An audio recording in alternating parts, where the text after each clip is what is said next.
My guest today is Terry M. Iverson. Terry is an author, but more than just an author because his family's been in the manufacturing business for over 90 years. He's got a couple of books out, America's Greatest Champion and Inspiring Champions in Advanced Manufacturing. And actually got one of the books right here. Uh-huh. So welcome. Thank you. Thanks for having me. We're happy to have you here. Terry, can you give us a little bit of a background as to who you are, why it's so important to you about manufacturing? I've been in manufacturing, Chuck, for 45 years. I recently sold my company a couple years ago. It was a family business that was 94 years old. My family's actually been in manufacturing per se for 100 years this year, so 1925 to 2025. Um, I was mentored along the way as a young person, a young man, and a young adult. So mentoring's been very important to me. Um, was very fortunate to call on just fascinating companies making fascinating products. You know, the Harley Davidsons of the world, the Mercury Marines, the Caterpillars. You know, just really, really awesome opportunities to learn. And along the way, I got involved in technical education, probably most notably because of Harry Mosier, who's head of the instigator, initiator of the reshoring movement. And Is manufacturing important in America? yes, I mean that you queued me up on that one very nicely, Chuck. Manufacturing's critical to our country for so many reasons. I mean, we're the world's um, main buying power in the world, but at one time we were the world's major manufacturing power, and we still have a notable presence in manufacturing in the world market, in the global market. I think the latest number that I could share with you is the Manufacturing Institute says that American manufacturing, if it was its own economy as a country, would be the eighth or ninth largest economy in the world, just the manufacturing sector. But most notably, I think the point that needs to be made is our middle class literally became the middle class, the heartbeat of America, so to speak, because of manufacturing. If you go way back to Henry Ford, and when he, was making cars and making a family car, affordable, he wanted his workers to be able to buy his car, Mm. and that was, I think, one of the beginnings of the birth of the middle class. Yeah, and that's the largest sector of population, middle class. And I think, Chuck, I think we learned a lot during COVID, or I like to think we did, that when we didn't have products made in our country during COVID, we really felt the pain of being able to have something that we needed, whether it was masks for protection or medications or whatever. We definitely saw that not as much. Our general public and our culture is not as it's a little naive from the standpoint of what's made in the U.S., what needs to be made in the U.S., and how can we better be a participant in making sure that things are made in the U.S. You're right about that situation when we were hit COVID, and I think that's like you were kind of alluding to. That's when we really found out as Americans that a lot of what our essentials are were Hmm. not manufactured here. So that made it difficult to get things. Right. So um, change is it coming? I don't know. It's we are on track, or we're making our efforts to bring back manufacturing, but Hmm. it seems like that Americans as a whole have gotten so used to cheap price. Hmm. Yeah, So that's a comment is very well said, Chuck. I think at times, even those of us that can afford a purchase of, that's made in the US, we need to almost retrain ourselves and redefine ourselves and our buying habits. If you yes. go, one of the interesting things when I was in Germany, and I traveled in Europe a fair amount, not a, there's a lot of people that travel more in Europe than I, but I was in Europe enough to know that when you go to the Frankfurt airport in Germany or Hanover or wherever, all the cabs or most of the cabs are Mercedes. And it's like, okay, well, Mercedes is a German product. It's a product made in Germany. It's a high quality product. And so I think our culture needs to be a little bit more responsible and actually a little bit more accountable for our purchases, and know that, your next door neighbor or your family member or your cousin or whoever may benefit by you buying an American made product. And I years ago, when my wife and I first got married, we've been married 45 years, so it was a long time ago. But it was around 1982, right before all the offshoring started. And I went out. She said, I need a hair dryer. The hair dryer is either broken or I lost it. I can't find it. We had just moved. And I said, all right, I'm gonna go out and buy a hair dryer, just a blow dryer. And I was gone for like two plus hours, and I was going from store to store to store trying to find an American made hair dryer. And I found one, but it took me a while. So that's going to the extreme, but that mindset, I think, is to everyone's benefit if we can at least think a little bit differently. Terry, if you are in any sun belt, the natural hair dryer for America is the sun. That There you go. We're all about convenience in this country too, I might add. So Yeah, so going we are. outside just doing this may not work for everybody. Not if you live where I live, it would not be. No, no, I hear what you're saying for sure.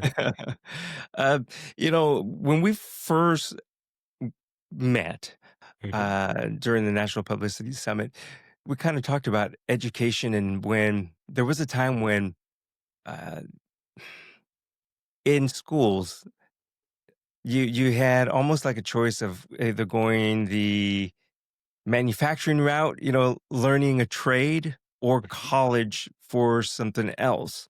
And it seems like we've gotten away at some point in time, and I don't know when exactly, from learning a trade. But I'm also starting to finally hear and see people going back to that.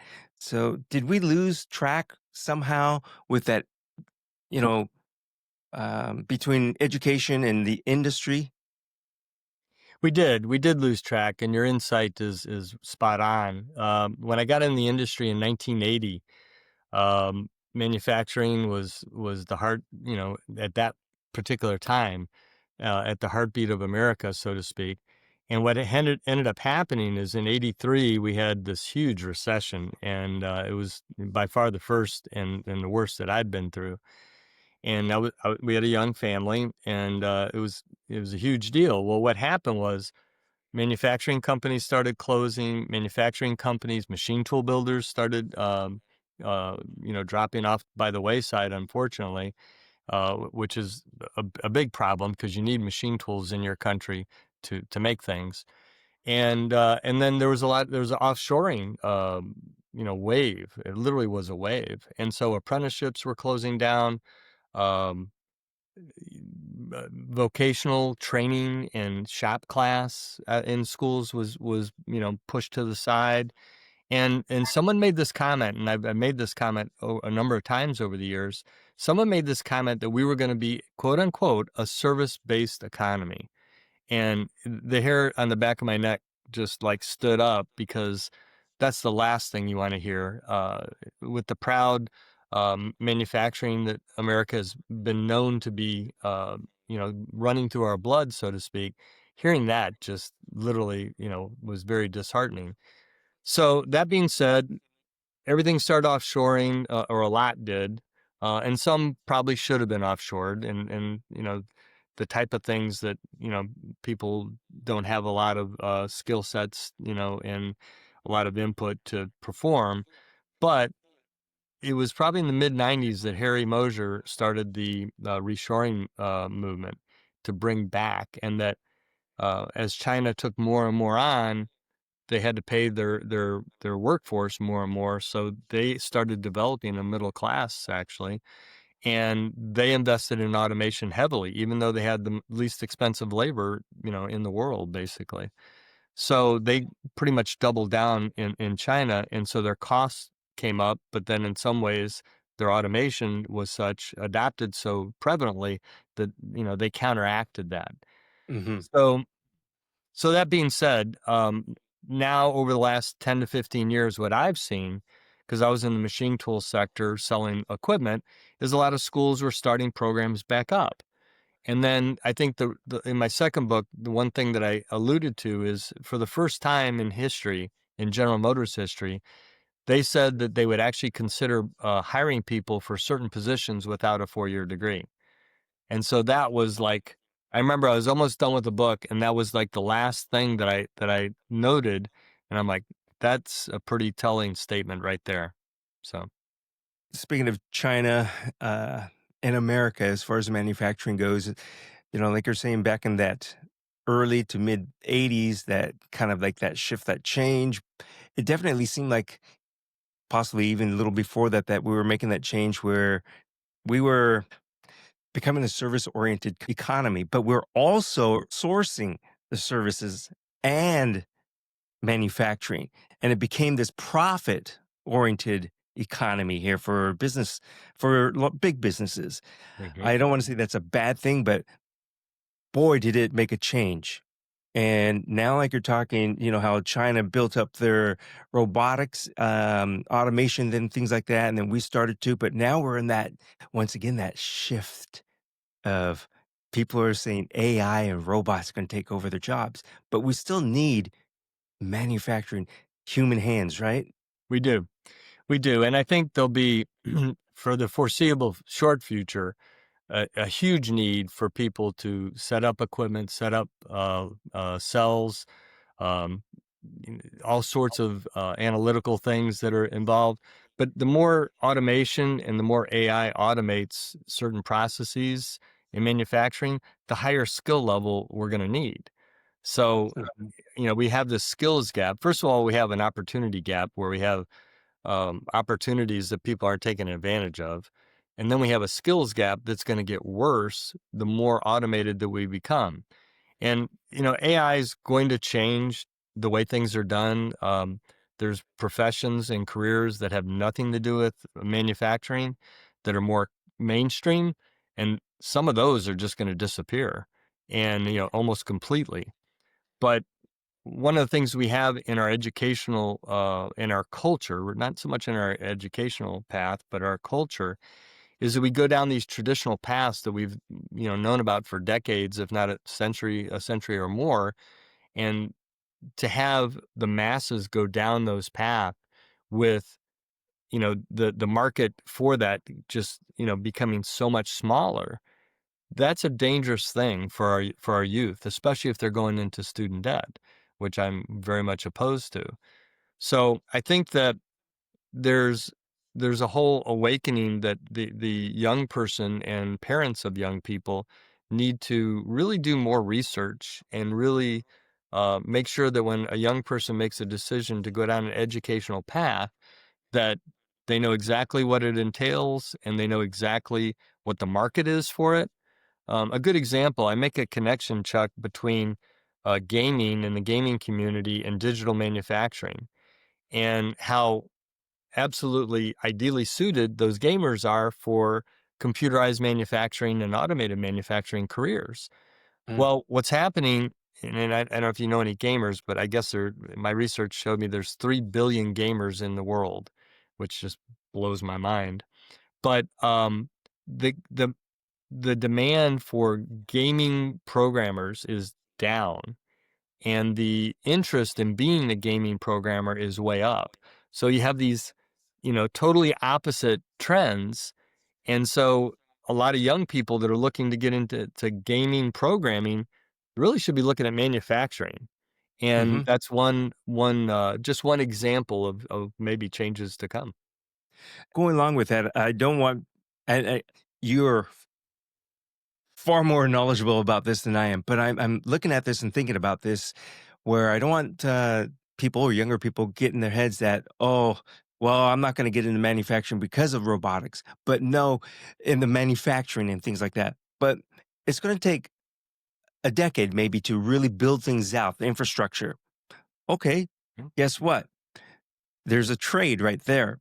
Mm-hmm. But you're also going to, and we are also going to need people in manufacturing labor, workers Yep. while we're building these things out. So don't say, "Oh, it's changing overnight," because it didn't change overnight when we made that change from being a manufacturing king of the world Yep. to becoming a service and sourcing out king of the world. Now we're still a major player in the world market as far as manufacturing, and let me also quantify some of my commentary that I'm not about, and I'm not for education. I'm all about getting relevant education and Mhm. making a match between either your aptitude or your passion or both, and that the cost of the education is worth the position that you're searching for. So Yeah. you need education, you need skills, you need all of that to be value added to your future employer or to start your own company or whatever your path is.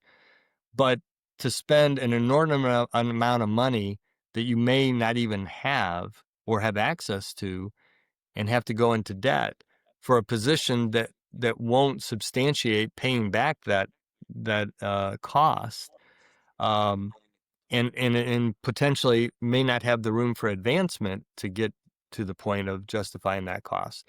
So I just think there's a lot to be researched, and young people have the web now, which never existed when I was young, and so there really is no excuse because there's so many ways. Your podcast is a perfect example to get information and learn about, is this truly what I want? And is this the right path for me? Yeah. Correct me if I'm wrong. And speaking about the path, and you mentioned this earlier, where we had that tradition of, oh, you're going to be a doctor, you're going to be whatever. Right. And I think a lot of us, a lot of people fell into that. I'm going to be a lawyer. And then you went to school, you went into debt by $190,000 and you get out and there's 190 million. Just so many attorneys Yep. couldn't get a job to pay back your loan. So Yep. once again, going back to the trade and like I said, kind of thinking about your aptitude. Where do I fit best? Yeah. When I was a young person, Chuck, I really struggled with this. I was a little bit. I say this a lot, and I probably shouldn't, but I do all the time. Is that I was ADHD before we could spell ADHD, and so I had a real tough time the way I was being taught. And so I would sit and listen, and we didn't have computers, so everything was pretty much static. And I'm a kinetic learner. I have to see things, do things. And I was really good in math and science, but math and science back then was kind of a boring learning process. And my attention, wanders. Fortunately for your podcast, I'm going to be very focused. But that being said, some people, when I went into the manufacturing sector and running the small company that I had that served the manufacturing sector, ADHD was actually a superpower for me because there was all these interruptions and I could stop, address something and then go right back to what I was doing. But sitting and doing one thing for long periods of time, or being schooled or being taught for long periods of time with a very static environment was not a good match for me. So I Yeah. remember in 10th grade making decisions on actually two big points of my life. 10th grade, that I was going to do more than just be an academic. I was going to be an athlete in social skills and work at a young age, which I did, and that was a great decision. And then my junior year in college, I decided that I was in fact going to go down the path of engineering and manufacturing. After 6 years of college, I said, "Okay, I'm done. I've had enough theory, too much theory." And so I did, finally quit after 6 years of college because everything was too much theory for my liking. So those Yeah. were two pivot points, and I think that word needs to be highlighted because in today's world, both as a business owner and as a student or a career professional, you need to be prepared for pivoting. Let's put it that way. That's a good word to pivot. You need to be prepared to pivot. Mhm. So I think especially right now, if you're in the mid career, There's definite change that's happening. So we've been, we're at the end of 2025. We're hearing about all these white collar layoffs and things like that. Mhm. There are going to be so many people that need to pivot. So, and as you said, that education is important, and I think that's part of that education is being prepared to be able to pivot to something else. Wh- Um, is there a manufacturing career that you could think of that might be safe from all of this? We're going to go back to the AI and robotics because I have a couple things in my head, but I'm not sure if that if I'm on the right track or not. But is there anything that you could think of that's a good career? That's such a it's such a thought-provoking, question, and it's also such a dangerous thing to answer, because I don't think I think not there's no career or no, opportunity that isn't subject to change, Mhm. with technology gains that we've had in the last, let's just say 30 years, okay, 20 to 30 years. And what's unpredictable about it, and I'll talk about a comment that a young lady made in a class that I spoke to, is the rate of change. If the rate of change was this, now the rate of change is this, and it's going to continue to accelerate. So that means what would be normally 10-year change agent of time becomes a 5-year, becomes a 2-year, becomes a 6 months. And so a young lady was sitting. It was an intro to engineering for young women in a classroom in a school, high school. And she said, "Mr. Iverson, I'm a sophomore, and how can you answer the question about what opportunities I'll have when I won't get out of high school for another 3 years, and if I go to college, I may not be for 4 more years, which means you'd have to look in the future 7 years." And I go, "Oh my gosh, that's the most astute comment that I think I've ever been asked, that I've ever been questioned on, and you couldn't be more right." And so I think as a mentor and as a parent, I think we'll go back to that pivot comment, is if we can teach our young people to critical think, I think they'll be prepared for anything that they can be thrown their way. Is to take in all the information, take in the changes, critical think, and then pivot to where it's appropriate for you. I think that's the best advice I have. Oh boy, you just opened up a big door for me on that word. Critical thinking, Mhm. because we have heard a lot of kids now Mhm. have no skills at critical thinking. You're I'm not a right. parent, so I You're want to right. ask you this, and this is kind of off the topic that we're talking about, but where does that critical thinking begin? Is it in the home? Is it from the parent? It is. It is. Okay. And I write in my first book, when you get into the beginnings of the first book, I talk about parenting a lot and mentoring a lot. And so from an accountability standpoint, that's kind of one of the biggest things that we got away from, is that for whatever reason, we all love our children, we all love young people, right? But if you don't hold young or old alike, people accountable, they'll never uh, be dependable. They'll never be able to, to get through a good career or school or what have you. So accountability is a really big thing that we need to get back to. But that being said, it does start at home, and some of us old school parents, which I am very proud to say, we try to hold our children accountable. Maybe my wife and I were known as being a little bit more strict than the average parent, and we were okay with that. But then after that comes the critical thinking and giving our young people in a safe environment the opportunity to fail at critical thinking, because that's how you get better at it. Is Mm. you take everything in, you make a decision, and you say, "Whoop, that wasn't the right decision." And if you do that in a safe environment, which the home, should be a safest environment for our young people, right? And then I definitely believe that our educational system, from grade school all the way up to high school and beyond, doesn't really embrace critical thinking or promote it or hold students accountable for critical thinking. So I totally agree with your commentary. Yeah, and failure really is an opportunity for learning.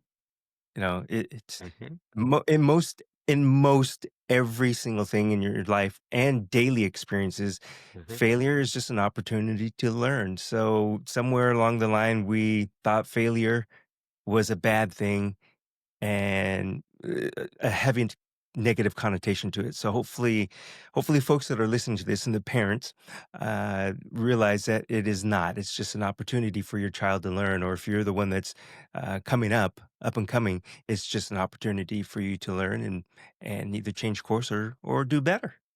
But I think what's key about that, because that's a really, phenomenal comment you just made, but setting up our children to fail early and understand that that comment, because even as a young person, I didn't understand. I was terribly Yeah. afraid to fail, and I'm not gonna say an old man, but I was a seasoned adult, by the time I really understood that comment. So if we can set up our children for safe failures that Hmm. that aren't devastating, because failure can be devastating for a young person that's not prepared for it. And if we can, in a parenting and home environment, in a family environment, give opportunity for safe failure, that's when I think the young people are really set up for and destined for learning the lessons of failure later. If we wait until they're in college or they're in high school even, they don't understand the concept of what productive and healthy failure looks like, Hmm. because we all have this connotation for whatever reason, and I think it's society in general and our culture in general, because we do have a high degree of excellence and achievement in our young people in this country, and I believe that wholeheartedly. But if we could just literally understand that concept both in at a young age and in school and at the home at a young age, the amount of things that our youth in this country could accomplish is even surpasses what they're already doing now. Yeah. See, right there it goes to show you that I'm not a parent because you put it really well saying a safe place to fail, to learn. So thank you for putting that in there. It's all good. Just trying to help. Just trying to help. But your I'm insight your glad. insight is awesome. I will say that.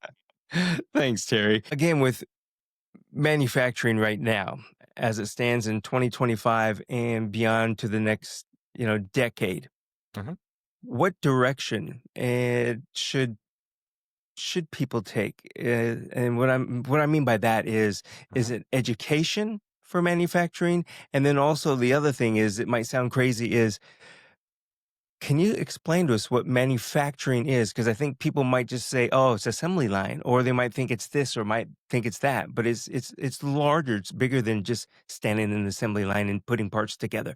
It's not that, Well, right? first of all, thank you for pointing that out, because you're absolutely spot on, again. And I think the key word, in the title of my second book, it's inspiring champions in advanced manufacturing. So the key word that we're both leaving out, and shame on me for doing that, is we have to highlight the fact that manufacturing in this age is advanced. So certainly there are assembly lines, and certainly what automation will do is, and especially in high production, is a lot of the rote mechanical tasks are going to be automated.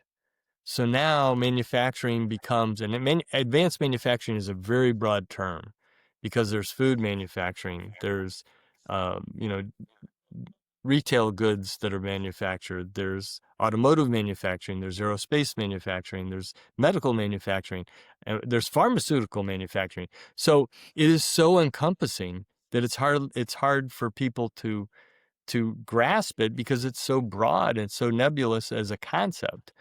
So advanced manufacturing absolutely and positively would be one element. But technology is at the base of almost everything in manufacturing now.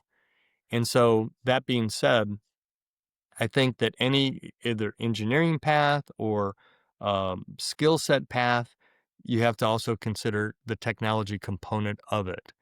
And Mm, so there's maker spaces in all over, like in Chicago, where I live. There's a maker space in the library of our suburb of Chicago, and so young people can go to these maker spaces and learn, all about 3D printing, all about different facets of manufacturing.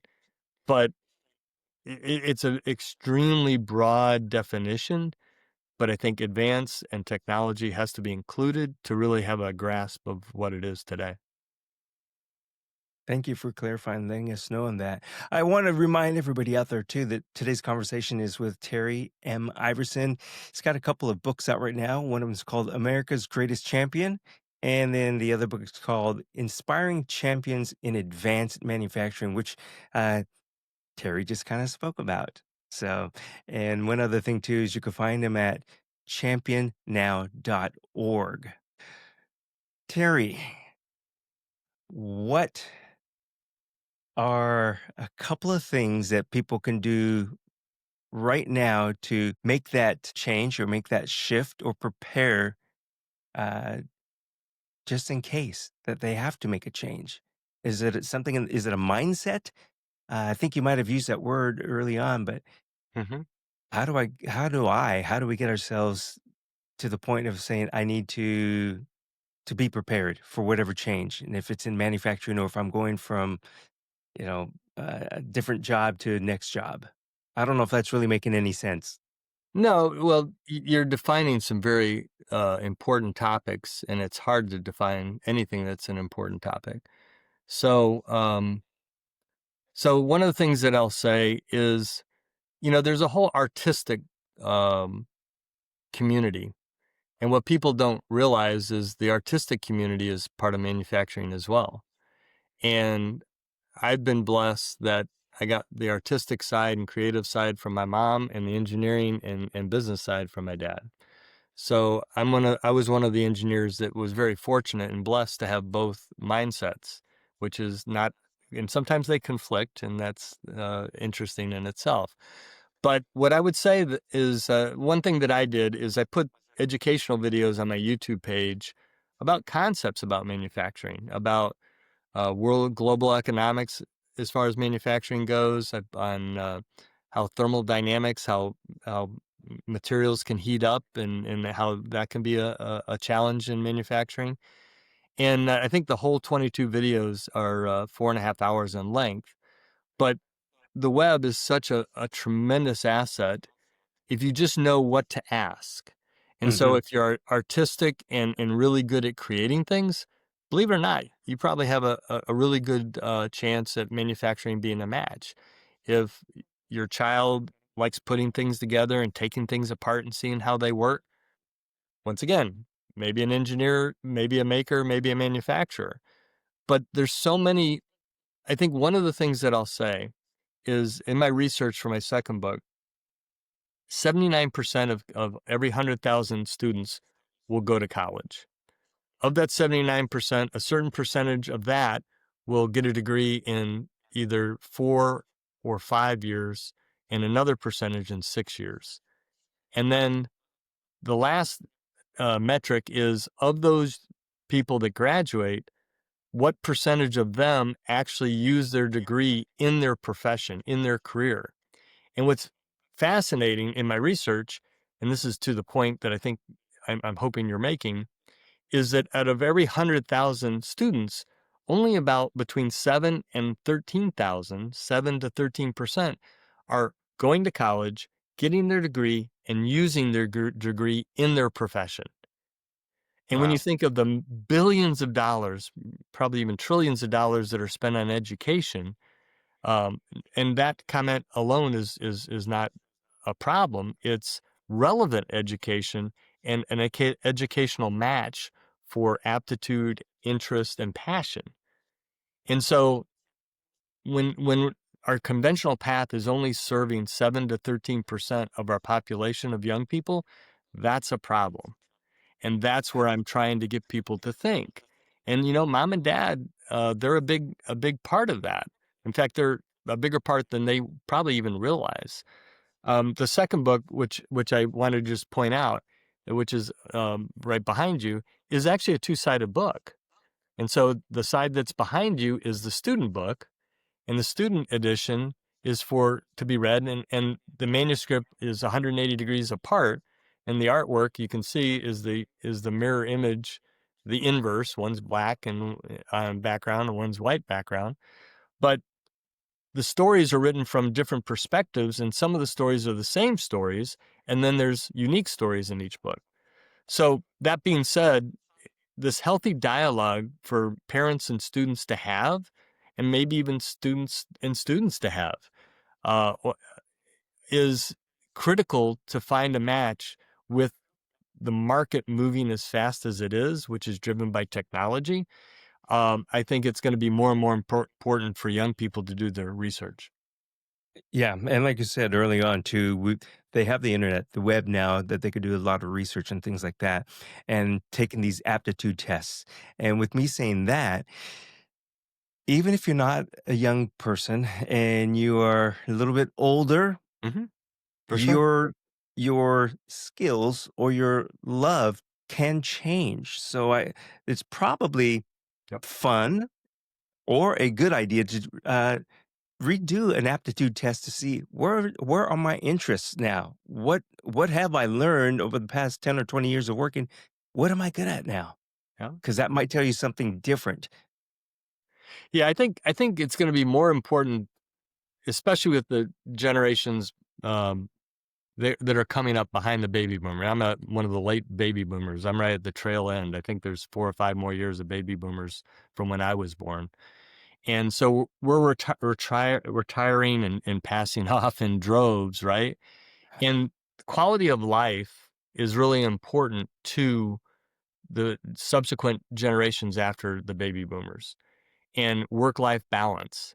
And Mhm. so that's okay. And that's I think my generation and me specifically should have done a better balance than we did, or than I did. But what's even more important is you can find that balance if you're passionate about what you're doing. And the day of, working in a career that you just can't get excited about is going to be more important than ever, because now you're trying to find that work-life balance and you don't even like the job in the career you're in. So now you're overcompensating because you really don't enjoy yourself. And so my advice to any person that's in the industry or in a career or job, because there's a big difference between being in a job and being in a career, right? Yes. Is it's never too late to pivot. You may have to pivot anyway with all the changes that are coming. So really look at yourself and what you enjoy, and look at what you're good at, and then see if maybe, just maybe, the manufacturing might be a match for you, because we have over just under 500,000 job openings right now that can't be filled in this country. We have 12 million people in manufacturing in our country as it is. Used to be higher, but with advanced gains and with offshoring, it came down.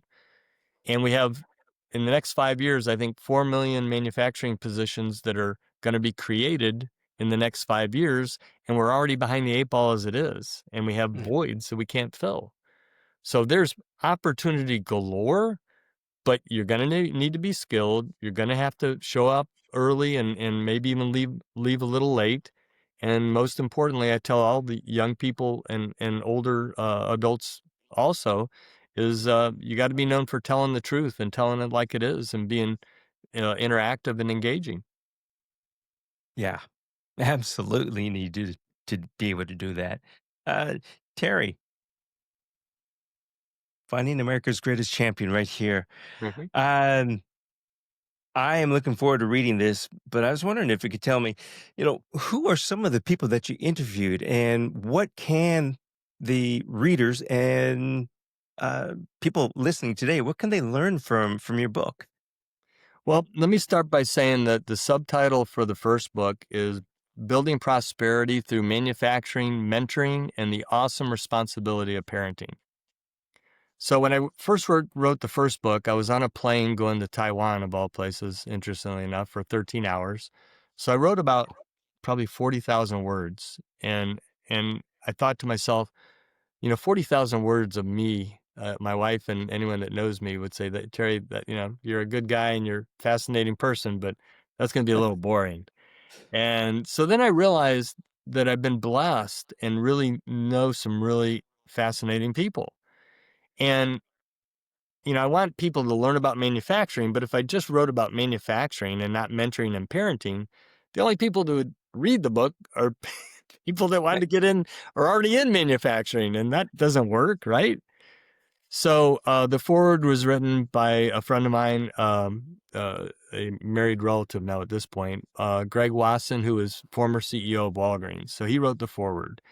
And so it started there. But then I decided I knew a couple people that were announcers for in the NFL.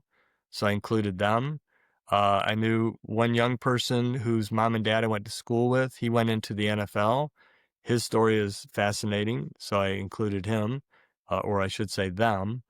I have some young people that I mentored I was a travel soccer coach. So I had two entrepreneurs that started their own products and their own companies. So I included their stories in it. There's educators that I was blessed to get to know that were very innovative. Brian Albrecht in Gateway Technical College in Wisconsin. He sat on more national boards than I could imagine, and one of the most charismatic educators I've ever met. Um, he was included. My family, I have two uncles and my father that came from manufacturing. So I asked them to comment at the end of the book of the differences that they saw as they went through their 40 plus year careers. Two of them, unfortunately, have passed now, but I have one uncle still living. And I'm sure I'm leaving some out. I have a friend that I went to high school, played football with. He was a Emmy award winning producer of a program. And he lived in Chicago. Now he's down in Jacksonville, where we both grew up. So there's a lot of different people that come from all different walks of life, some of which had nothing to do with manufacturing. Tony Schumacher is a friend of mine, a dear friend of mine, who's an 8-time drag race champion. He's near the end of his career, but he holds every drag racing top fuel record there is. And so there's a little bit for everyone in the book that they can find either something they can relate to or interest in. And I always encourage, because of the way I wasn't the greatest reader, so I had to pick something I was really interested in and then go to that. Yeah. So to your point, Chuck, I suggest everyone go to the table of contents and find what speaks to you and go to that part of the book. So, Yeah, yeah, these are like short stories, and that's what I always love is a collection of it because, as you said, you can go to what interests you, or I should say, what interests you at the moment, uh-huh. because you can always change. You go, ah, that was kind of cool. Who else is in here? Right. Being relevant, that's a priority for me, is I try to be relevant with any podcaster, any friend, any family member. If you can't make sure that you're relevant, then you're not bringing value to your cohort or your peer. Yeah. Well, Terry, can you yourself remind us where folks can find you and the name of your books and what's on the horizon, if there's anything coming up here? Oh man. Okay. Let me see if I can summarize it real quick. You can find me at championnow.org. Terry at championnow.org is my email address. I have a pretty active and vibrant LinkedIn account, so you can find me on LinkedIn. And there's a Champion Now page to that. We started camps for middle school students to learn about manufacturing, with high school students mentoring the middle school students. I think I'll probably have my own podcast that will probably be maybe by the end of next year. I'm considering, a third book that would be education on one side and industry on the other, Mm, because the disconnect between parent and child is one thing that I wanted to address, but the disconnect between education and industry is something I want to address as well.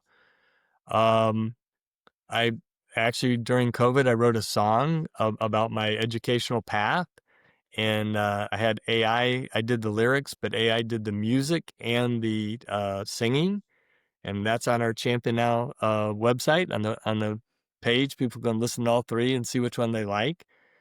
So I try to not take my passion and my vision in any one sector because we're all different. You know, music's important to some people and they learn that way. Art's important, you know, to others. Reading's important. You know, videos are important to others. So I try to go across, you know, several different medias or mediums, I should say, because I want to, once again, I want to be relevant to as many people, as big an audience as I can. You know, they need to bring back Schoolhouse Rock. Do you remember that? Conjunction, junction, put into manufacturing of some sort. It hit all things. You've got your cartoon, your animation, you've got your music, and you've got your education. It's rolled up into one ball, and you know, No, man, as soon as you said that and then you started singing that song, I go, I remember that. yep. I think at some point elementary school book is also on the table for the future for me as well. So I think that would be a really, really good one. mhm. It's got to start early. It does. I'm down to the middle school now level. Now my next step would be the elementary school. So that would be you know, a book of sorts, Hmm. animated book, I'm sure. And then the middle schools, I have the camps, and the high schools, obviously, I've got the camp going there as well. And I speak around the country quite a bit, so I try to share some of my ideas and concepts and passion with others. Yeah. Well, my last thing on this is if anybody caught, which we were talking about the young age and going down to elementary, it's never too young. You think about it, kids played with, well, we played with not just Legos, but Lincoln Logs. Those are Mhm. gone, I think. But Lincoln Log, Legos, building things. So, you know, Yep. keep an eye on your kid and see what they're interested in. And if your kid's tearing things apart, well, you kind of mentioned it earlier. They might that might be a good place for them to be is some sort of manufacturing. Uh, How about the youngster, the you know, toddler that always asks why, why? That's a good thing. yeah, You know, that's a breeding manufacturer, a breeding entrepreneur, a breeding designer or engineer. You know, we need to know why, and that's a great thing. So we need to encourage that. So yeah. Don't stifle the growth or the the the why questions of kids. Stop asking so many questions. Don't ever say that. Keep them coming. I But agree with that. Terry, I want to say thank you very much. This has been fun learning about this, learning about the manufacturing, learning about America, where we need to go, how we need to do things. And again, I look forward to reading your book, and I'll go to the front and I'll see what I like first Absolutely. and make it easy for me. No, that's Uh, awesome. It's been a total honor and pleasure you know, to be a guest and to have this conversation with you. I really appreciate it. uh, Thanks, and I'm glad you're here. Thank you so much. I appreciate it, Chuck.